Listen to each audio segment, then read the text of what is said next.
ये बहुत बार मैंने यूज़ किया है। बहुत बार मैंने यूज़ किया है। यूनिट 1 ये क्लासरूम मैनेजमेंट है, क्लासरूम ऑर्गेनाइजेशन का टॉपिक है।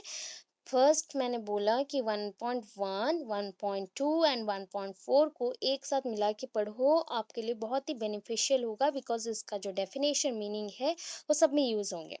प्लस अभी मैंने एक क्वेश्चन पूछा that is what do you mean by inclusive? Inclusive मतलब क्या होता है? इंक्लूड करना, ठीक है? इंक्लूड करना।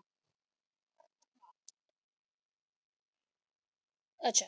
In a normal school, we include all type of student that is the disabled one and the non-disabled one. तो डिफरेंट टाइप ऑफ स्टूडेंट्स को हमने इंक्लूड किया। ओके, इंक्लूसिव है। सो यहाँ पे क्लासरूम एनवायरनमेंट तब कैसा बनाना पड़ेगा?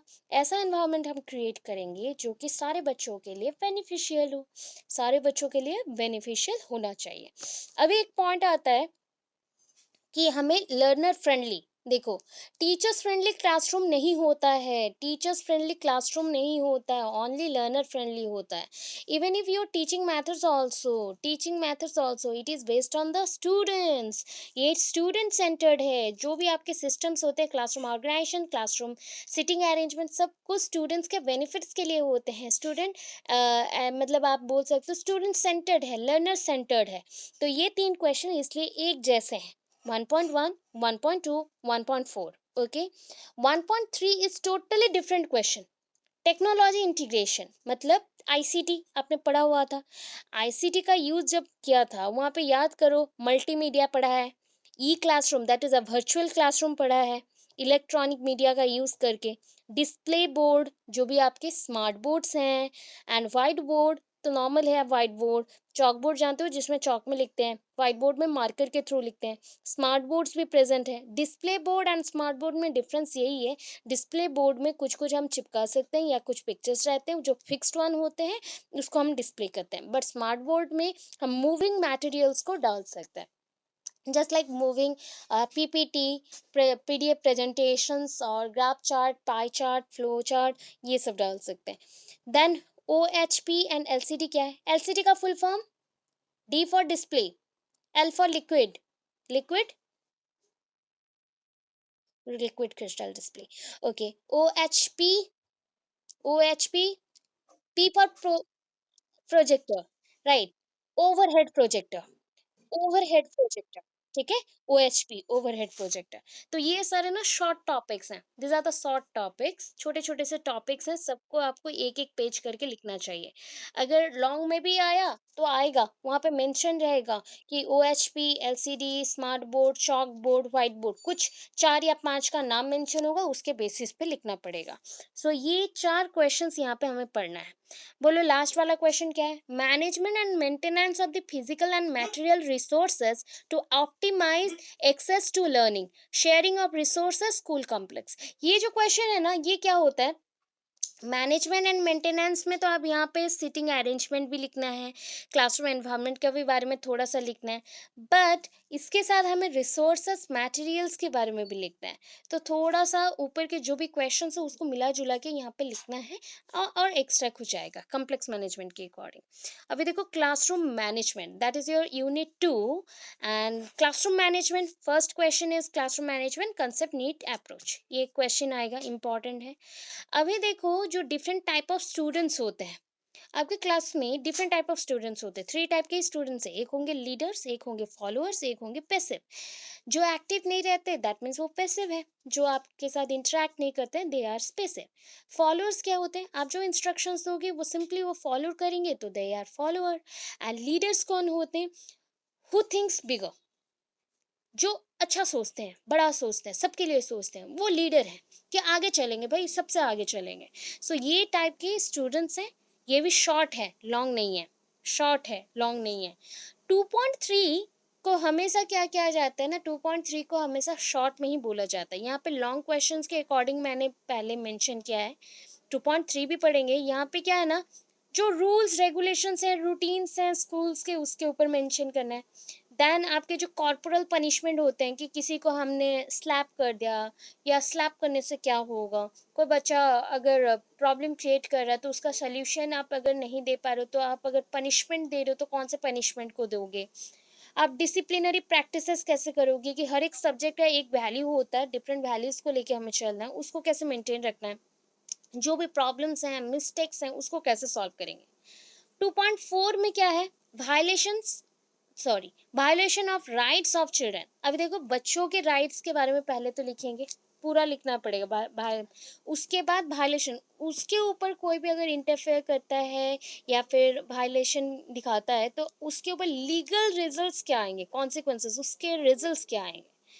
Strategies to manage, that is a 2.5, strategies to manage behavior problems। अभी ना थ्री टाइप के स्टूडेंट्स होते हैं, ऊपर पढ़ा था leader, follower, passive, but problems के अकॉर्डिंग, उनके बिहेवियर के according again students three types के होते हैं, प्रिवेंटिव, सपोर्टिव, करेक्टिव। प्रिवेंटिव क्या होता है, जिसको हम प्रिकॉशंस ले जाते हैं, जो हम सोच सकते हैं, हाँ इमेजिन कर सकते हैं ये बच्चा ऐसा प्रॉब्लम करेगा, उससे पहले ही मैं प्रिकॉशंस ले जाती हूँ एंड उसका सोल्यूशन दे देती हूँ, that is a preventive type. Supportive type, जो बच्चे कुछ भी प्रॉब्लम क्रिएट करते हैं एंड उनको पता नहीं चलता कि वो क्यों ऐसे कर रहे हैं, क्यों ऐसा बिहेव कर रहे हैं, तो उनको अगर आप समझाते हो, उनको गाइड करते हो, सपोर्ट करते हो एंड उसके प्रॉब्लम को सोल्यूशन करके उसको करेक्ट कर देते हो, that is called supportive. Corrective one में क्या आता है, बच्चा ने रॉन्ग किया, करेक्शन नीड है, बच्चा ने गलत किया है मतलब करेक्शन नीड है, दैट इज अ सिंपल फंडा इन करेक्टिव। अभी आता है next, that is last one, is the time management. अभी टाइम मैनेजमेंट में आपने कुछ पढ़ा हुआ था, एलोकेटेड टाइम, याद करो, पढ़ा था ना, एलोकेटेड टाइम, इंस्ट्रक्शनल टाइम, ये था आपके प्रीवियस बुक में भी, पेपर्स में भी। तो एलोकेटेड टाइम मतलब जितना टाइम आपको दिया गया है, ठीक है, रूटीन्स के अकॉर्डिंग इंस्ट्रक्शंस प्रोवाइड करने के लिए जो टाइम आपको एलोकेट किया गया, that is called allocated time. Instructions देने के लिए जो टाइम है मतलब क्लास पीरियड्स। एंगेज टाइम, जितना टाइम पीरियड आप बच्चों को स्कूल में एंगेज रखते हो पूरा डे। एकेडमिक लर्निंग टाइम पूरा साल, ठीक है, पूरे साल का है ये, पूरे वीक का, पूरे डे का भी बोल सकते हो, ऐसा आपको लिखना है। तो मोस्ट ऑफ द पॉइंट में मैं बोल रही हूँ कि इसमें एक या दो ही है लॉन्ग क्वेश्चंस, बाकी बट शॉर्ट क्वेश्चंस है, बिकॉज ये आपका कितने मार्क्स का पेपर है बताओ, बोला था स्टार्टिंग में, कितने मार्क्स का पेपर है।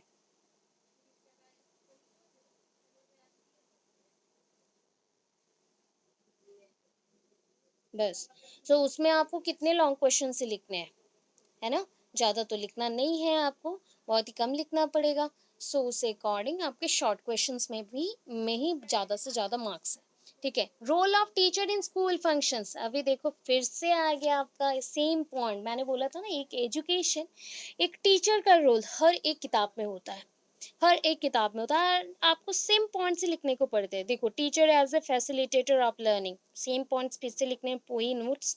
Perspective planning and coordination with the authorities for support. अभी टीचर का रोल विथ ऑथोरिटीज, मतलब ऑथोरिटी क्या चाहता है, टीचर क्या रोल प्ले करता है, एक दोनों मतलब इन दोनों को मिला के आपको काम करना है। क्यों काम करना है ना, ऑथोरिटीज को सपोर्ट भी करना है, स्कूल को आगे लेके जाना है। Accountability and self assessment of teacher and feedback mechanism, ये क्या है, कौन से टीचर कैसे बिहेव करते हैं एंड वो खुद को कैसे एसेस एसेस करते हैं, एग्जामिन करते हैं, खुद को कैसे अपने पढ़ाई के बेसिस पे, टीचिंग इंस्ट्रक्शंस और इन्वॉल्वमेंट के बेसिस पे जज करते हैं, उस पॉइंट पे। 3.4 में कंड्यूसिव स्कूल एनवायरनमेंट, ऐसा स्कूल एनवायरनमेंट होना चाहिए जहाँ पे टीम वर्क हो, transparency, self esteem among head teachers, teacher, students, मतलब एक साथ मिला के। तो अभी क्या करना है, वो तो हो गया, यहाँ पे 3 क्वेश्चंस को ज़्यादा से ज़्यादा प्रिपेयर करो, हो जाएगा। एंड आप मैक्सिमम टू मैक्सिमम 3-4 पेजेस करके भी लिखोगे तो आपका लॉन्ग भी शॉर्ट भी दोनों हो गया। अभी एक चीज़ बोलती हूँ, ये जो है ना, teacher as a leader, teacher as a leader, एक लॉन्ग क्वेश्चन बनाएंगे इसका, ठीक है, पर्टिकुलरली जैसे फिलोसॉफिकल फाउंडेशन में बनाया था लास्ट यूनिट में, एक लॉन्ग क्वेश्चन में पूरा कंप्लीट किया था, वैसे ही यहाँ पे भी हम बनाएंगे क्या ना, टीचर एज ए लीडर का पूरा एक लॉन्ग क्वेश्चन बनाएंगे एंड एक्शन रिसर्च का एक लॉन्ग क्वेश्चन बनाएंगे, ठीक है। एक्शन रिसर्च का एक लॉन्ग क्वेश्चन बनाएंगे and teacher as a leader का एक लॉन्ग क्वेश्चन बनाएंगे, ये 4 पॉइंट्स होना चाहिए, कोई भी क्वेश्चन आए यूनिट 4 या यूनिट 5 से आप पूरा ही लिखेंगे। So unit 4 में क्या है ना, teacher as a leader, so one answer make one for all question and not for individuals, आप इंडिविजुअली छोटा छोटा करके लिखो ऐसा नहीं है, पूरे को एक लॉन्ग क्वेश्चन बना लो। Just like you have to write about the leader, first you have to write about the leader, types of leadership, leadership चार टाइप्स के होते हैं, एंड डेमोक्रेटिक लीडरशिप, और आगे जो लेके जाता है सपोर्टिव लीडरशिप, बहुत मतलब चार टाइप के लीडरशिप के बारे में लिखना है। And teacher as a leader last लिखते हैं, strategies to develop the leadership qualities, उसका भी नोट्स दे दूंगी पूरा। And role of a teacher, अभी देखो क्लासरूम को मैनेज करने के लिए एक टीचर का रोल क्या होना चाहिए, ठीक है, उसको लिखते हैं। मतलब maximum to maximum 7 to 8 pages का हम नोट्स बनाएंगे, उसमें एग्जाम में बस हम 5 to 6 पेजेस ही लिखेंगे, ठीक है, 2 पेज ऐसे भी गायब करेंगे, तो जो क्वेश्चंस में होगा उस अकॉर्डिंग हम लिखेंगे। Last question is very much important. अभी देखो यूनिट 4 यूनिट 5 से एक लॉन्ग क्वेश्चन तो आपको मिलेगा ही, पक्का है। सो यूनिट 5 में क्या है, action research, action research in education. So action research in education में क्या लिखना है, पूरे को एक ही क्वेश्चन बनाना है, एक लॉन्ग क्वेश्चन बनाना है, make one answer for this unit, एक यूनिट के लिए पूरा एक आंसर बनाना है। That is the action research का आपको इंट्रो, मीनिंग, डेफिनेशन, उसका need, scope, steps, and action research का साइकिल भी एक है। फिर एक्शन रिसर्च के प्रॉब्लम एरियाज, मतलब स्कूल्स के लिए, स्टूडेंट्स के लिए, क्लासरूम के लिए, टीचर के लिए, एडमिनिस्ट्रेटिव सेक्शन के लिए क्या क्या रोल है, मतलब ये सारे हाफ हाफ पेज का होगा। सो 5.4 आपके हाफ हाफ पेज काउंट करके कर लो, तो 2 पेजेस में 5.4 का पॉइंट कंप्लीट होगा। Action research 1 page, steps in action research 1 page, तो ये हो गया यहाँ पे 4 पेज, 4.5 सोच लो, एंड ऊपर का हो गया 2 पेज, ठीक है। 7.5 पेज में ये पूरा आपका कंप्लीट होने वाला है, 7.5 पेज में, और 7 पेजेस में ये पूरा आपका कंप्लीट होगा यूनिट 5। क्या आप क्लियर हैं थोड़ा?